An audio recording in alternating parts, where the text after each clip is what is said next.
title real quick. I'm back with Jay. Let me edit the title. Let's say Jay Logan, correct? Yes. Didn't realize he is going to be our leader next year. Yes, President-elect. President-elect. How did you get roped under that? Were you the last one to step back when they asked for volunteers? As far as the MC, I'm the MC for tonight's award ceremony tonight, so that's a huge. It's an honor. I like doing it, and I just felt like I wanted to at least see where I stacked up with ARPA, and opportunity for president came along, and I was the only guy on the ballot. So I don't know if that's good or bad. No, we need some good leaders there. You've got this is a great institution. Natalie's doing a great job running. She really is, man. She's all in statewide, and Gina Bryant's our incoming president out of Winfield, Alabama. So she's so community driven, smaller community. So man, she's got the heart of just all these smaller park and rec, and then the larger ones. And she's been working with Natalie for the last 15 years. Man. Yeah. So we got some really good people, and Natalie does a good job at the state level. Yeah. So what's it like being the president-elect? What's your role there? I think it's more working with the incoming board, working with the current president, incoming president, and just being in the space. That's really it, to make sure that when your term is on the horizon, you're getting ready to get sworn in, you understand the challenges and the opportunities, and there may be some transitional pieces that you need to make sure that they get meshed together with what you're trying to do, but keeping with the mission and theme of Alabama Recreation and Parks. So, I mean, it's really, really good to see all working together, because that's what we do anyway. The common theme is Park and Rec, so it's not like you got someone that's in Park and Rec and then somebody else coming in that's in brain surgery, so to speak. So everybody does the same thing. We talk the same language. All the communities, large or small, all the challenges and opportunities are the same. So it's cool. I'd love to kind of follow your journey over the next 3 years, because we've got 50 Parks and Rec associations, each needing 50 presidents to step up. Yeah. Year before, year of, year after. Yeah. And so, we encourage anyone to volunteer for leadership for your state association. Yeah. They need y'all to be able to pull off these. States like Louisiana, Florida, Mississippi, Alabama, Georgia, Texas, they seem big, but man, when you start looking at each individual community, they have their own identity, which is so cool. Right. And so if you're a leader in that community in Park and Rec, man, I would just kind of amplify it. Add value to what you're doing currently in your space. And then you should then just keep going forward with adding value to somebody else's community. Right. And that's really what it is: building a relationship, adding value, and keeping the connections, keeping them fresh. So that's what it's about. All right, so we wanted to talk about youth sports. You mentioned that. Yeah. I know you've been a referee for 20 plus years. Yeah. And so give us your take on youth sports, where that's going. Why is that important? It's super important because, again, we talked about it the last time we talked, just the great equalizer with sports and parks. And youth sports, it really builds that team camaraderie, that discipline that you need, and that structure. And Park and Rec professionals, man, we're at the ground level. We've seen coaches nationally in basketball, whatever sport, men or women, but man, it starts at the Park and Rec level. I mean, we are the true developers of young families. And again, you don't just, hey, he's in my basketball program. The whole family's in your program. Think about it like that. If we think about it from a macro standpoint, the whole family. So when they sign a kid up for soccer or baseball or basketball or girls flag, you got the whole family. And, and if we look at it like that, it makes it that multi-generational. So, you may have a kid, you see him at 6 years old playing T-ball. He may be 17 playing in your 18U league. And then he may have a younger sibling coming up, and they may have a grandmother that's participating. These are your coaches. Grandma could be the next benefactor to the big park that you're trying to put together. That's right. If you start saying, I am going to give some really good hospitality from youth athletics to the entire family, they're going to remember that. They're going to remember that small snippet when they're 6 or 7 years old, and the grandmother and the dad and mom and extended family. So, man, youth athletics across the Southeast is just exploding. Yeah. And it happens all over communities. You may have one area of a community that sees tremendous growth, people moving in. So, they buy the house and you got the 4 kids, they're going to need something to do. And communities that are shrinking, you need to be creative and nimble, flexible, trying to figure out ways to kind of keep them retained and engaged. So youth athletics, man, it has really, really exploded. Although you see some good stuff, you see the bad stuff. With baseball, and again, for the ones who may take offense, this is with respect. Rec sports should be the focus. And if you are playing daddy ball or buddy ball, get away from it. That travel ball, I love it. I've called a bunch of it, had travel ball teams coming up, played on it. It's just rec sports gives you the opportunity to really hone in on the family. Travel ball, again, it's great. It's just rec sports, man. Park and rec sports. I know some stuff can be all about winning, and then I feel like rec sports is more about forming the young kids, giving them the experiences they need, and they might not be the winner in that sport that you need to take you all the way to the championship, but you're still preparing someone to win in life and take a lot of these sports lessons that they might not be the next pro ball player, but they might be pro in something else that has nothing to do with sports. You're building the next leader in that community. Doctor, the worker, the teacher, the mom, the dad. You're actually building that part of it. Yeah, that adult will lead somewhere in life. That adult will lead somewhere in life, and you are at the ground level, like I said earlier, man. And I love travel ball. I love sports in general, youth sports especially. But man, my passion part now is kind of how do you outreach to that family? Right. Yep. And then that's very not just cost effective on the dollar figure, but on the time commitment. You're staying local. You're not, dragging the family to out of town, hotel expenses and stuff. Yes. I remember my first experience with it. I was literally riding my bike to practice. So it was after school. I would get on the bike and we'd ride all the way to football practice. Ride to baseball practice. So it's able to fit in family schedule a lot better. It's local. It's usually the park down the street that you're practicing at. Your friend's dad, that is the coach, and your dad's the assistant coach. So it's more of a community effort. It's a community effort, and our biggest challenge now is not so much the kids, but willing parents to be those coaches, mentors, and shapers of young children the right way, man. And so we try to be creative with it. We try to recruit parents and give them the tools because, again, times change, approaches change. You got to be a little bit more cognizant of just our community and society as a whole with park and rec now. It used to be you took an axe to everything, so you have to use a scalpel now. You got to just be very acutely aware of just learning disabilities, physical disabilities. Family dynamics, family structure. So you have to take that into account when you're a volunteer coach. Yeah. And I would think, and correct me if I'm wrong, but I would think that more community sports is more about just involving the kids, using the sports as your classroom to teach the kid. Whereas sometimes sports can be centered around, we want to create a baseball player, we want to create an athlete so that we want to put together, assemble a team that can go win a championship.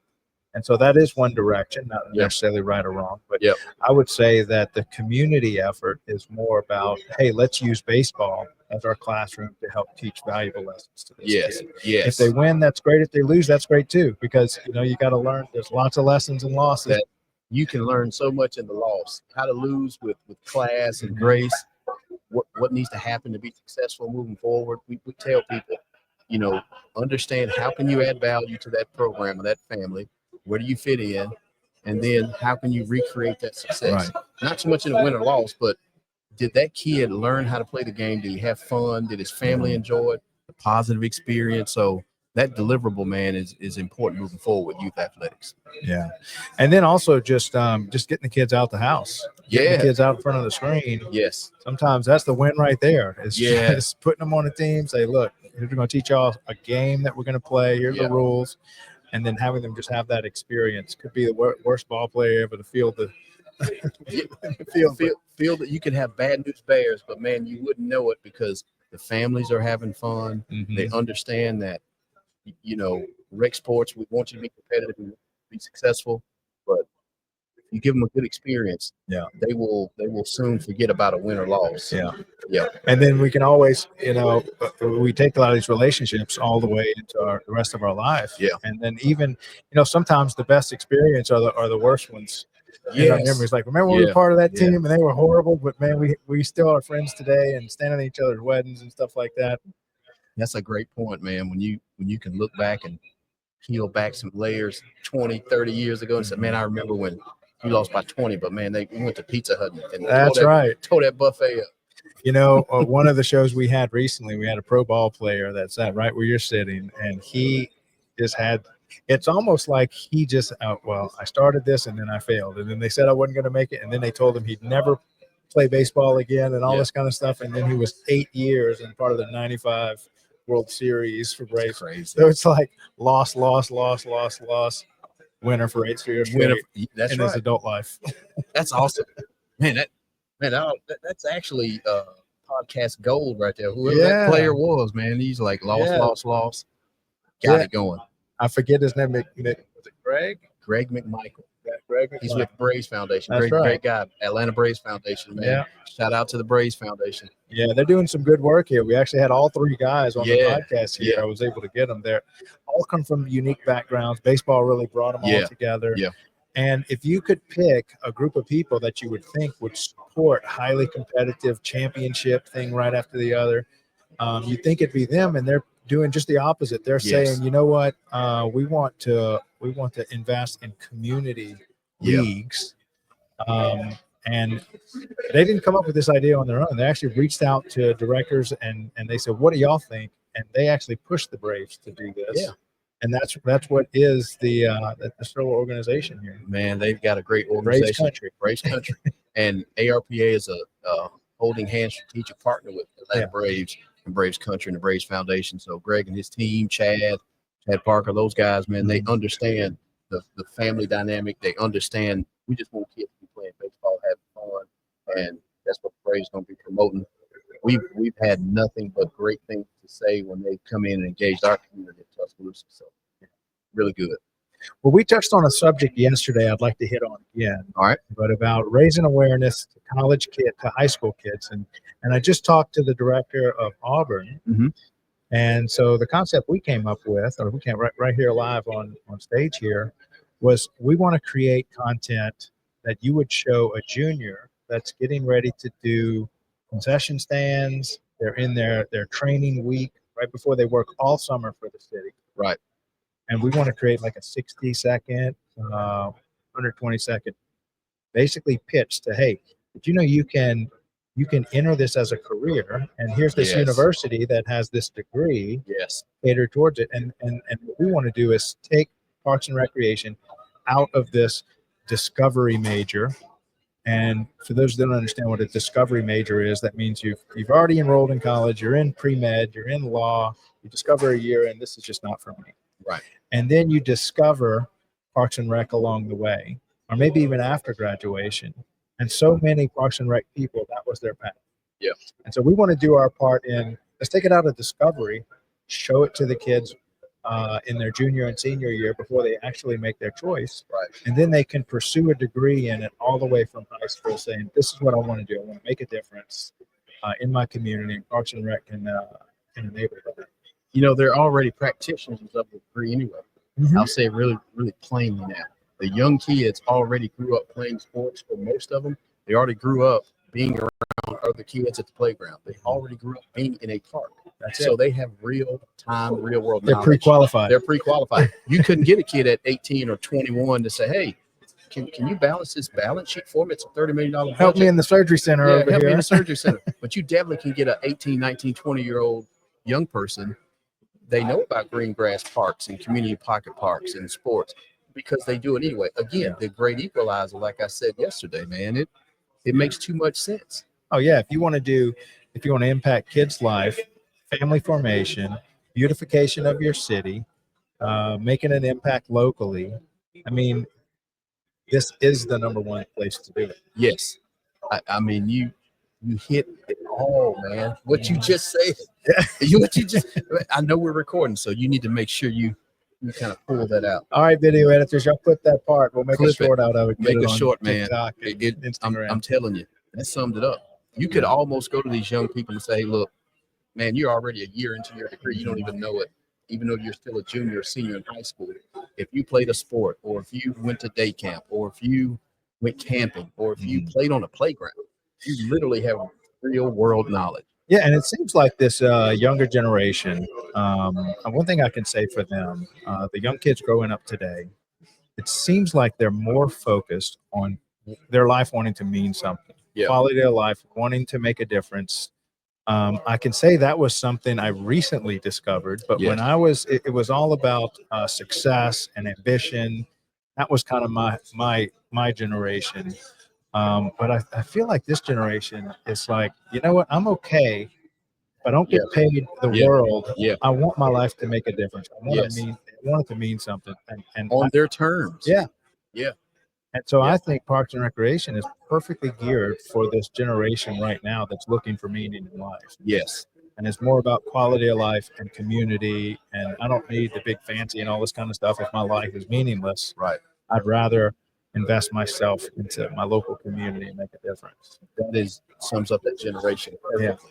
Yeah. And, you know, and it's something that I'm just starting to see right now. And a lot of times we beat up the current generation for being on their phones all the time. But, you know, when they get out and ready to dedicate their life to something, they're looking for something exactly like this. Yeah. Well, look, I know you're busy. I'm going to wrap up. I got another meeting at 12:30. We're always working at Park. Good having you on here. Man, I appreciate you at least let me come back on, man, and just keeping the conversation in this space about Park and Rec and how it affects so many people across the country, man. It's so cool what you're doing. Yeah. Well, I can't wait to follow your journey as the incoming president. It'll be a copy of my next book or whatever that is, whatever. I'll come over here and say, man, let me give you an update what we're doing at the president level. I love it. Yeah. Well, thank you for your time, man. Thank you, Craig. Thank you so much. Take care. Welcome to the Daily Parks and Rec Show. Today, we'll discuss how Parks and Recreation improve the well-being of our communities. These spaces promote healthy living, foster connections, and support local economies. Parks encourage active lifestyles by offering areas for walking, running, and cycling, while also improving mental health by reducing stress and boosting mood. They also strengthen communities by providing gathering spaces for local events, social interactions, and recreational programs. Economically, parks contribute over $140 billion annually. They support businesses, create jobs, and even raise property values, benefiting both the community and local economy. Parks are accessible to everyone, with inclusive programs for all ages and abilities, ensuring everyone can enjoy these spaces.